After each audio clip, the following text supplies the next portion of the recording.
Let me show you how you can enter and exit the safe mode on Google Pixel 10 Pro. In order to go to the safe mode, first we need to open the power menu. So I'm gonna press the power button and volume up button at the same time, like this. Now in the power menu, you should be able to press and hold your finger on the power off option. And once you do that, you will see this prompt, reboot to safe mode, so you want to press OK. And now your phone will restart, and once it loads up, you should be able to see that you are in the safe mode. And there we go. As you can see in the bottom left corner, we do indeed are in the safe mode.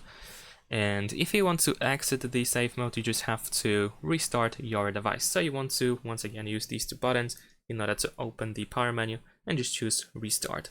And once you do that, you should be able to exit the safe mode and return to the normal mode. And remember that once you go to the safe mode, the airplane mode is automatically enabled. So if you don't turn it off and you go back to the normal mode, the airplane mode will still be there. So you might want to turn it off. Thanks for watching, leave a like and subscribe.